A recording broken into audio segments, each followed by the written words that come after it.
ஆத்தாடி! என்ன கொடுமைங்க. உலகத்துல எவ்வளோ விஷயங்கள்லாம் நடக்குது. இந்த கல்யாணம் பண்ணி குழந்தை இல்லாம இருக்காங்கல்ல, அவங்களுக்கு தான் இந்த வீடியோ. 1 வருஷம், 2 வருஷம், 3 வருஷம், 4 வருஷம், 5 வருஷம்லாம் குழந்தை இல்லாம இருக்காங்கல்ல, அவங்களுக்காக இந்த வீடியோ. என்ன கேட்டீங்கன்னா, "புள்ள இல்ல, நம்மளுக்குள்ள ஒரு வாரிசு இல்ல" அப்படின்னு நீங்க கவலைப்படாதீங்க. ஏன் தெரியுங்களா?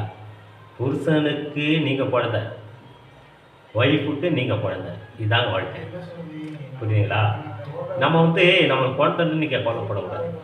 உங்களால முடிஞ்சது ஒரு பிசினஸோ, ஒரு தொழிலோ ஏதாச்சும் ஒண்ணு ஒரு வேலை பார்க்குறீங்களோ, பிசினஸ் பண்றீங்களோ, உங்களால முடிஞ்சது ஒரு 100 பேருக்கு சாப்பாடு போடுங்க, அன்னதானம் பண்ணுங்க. அந்த அன்னதானையில எத்தனை குழந்தைகள் சாப்பிடும். அதுதாங்க உங்க குழந்தை. குழந்தைன்னு சொல்லிக்க உங்களுக்கு பொறந்ததுன்னா, அது உங்க குழந்தை. குழந்தையே இல்லன்னா, ஊரெல்லாம் உங்களுக்கு குழந்தை.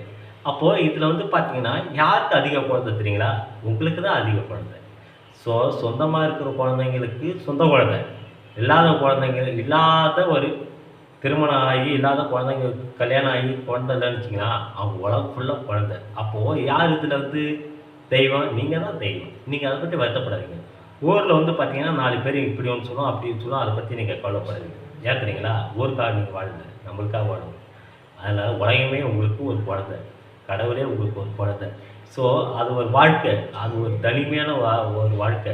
அந்த வாழ்க்கை கிடைக்கிறதுக்கு பெரிய ஒரு புண்ணியம் பண்ணியிருக்கீங்க. இதுதாங்க உண்மையான வாழ்க்கை. நீங்க அத பத்தி கவலைப்படாதீங்க. எப்படியோ உங்களுக்கு ஒரு நல்ல விஷயம் கிடைக்கும். கூடிய சீக்கிரம் கிடைக்கும். அதான் வாழ்க்கை. ஓகேவா? இந்த பதிவு குழந்தை இல்லாதவங்களுக்கு பிடிச்சிருந்தா லைக் பண்ணுங்க. குழந்தை இல்லாதவங்களுக்கும், இருக்கிறவங்களுக்கும் பிடிச்சிருந்தா லைக் பண்ணுங்க. நீங்க குழந்தை இல்லன்னு நீங்க நினைக்காதீங்க. கண்டிப்பா நாங்களும் ஒரு குழந்தை தான் உங்களுக்கு. அத மட்டும் நீங்க மனசுல வச்சுக்கங்க. ஓகே. Good bye.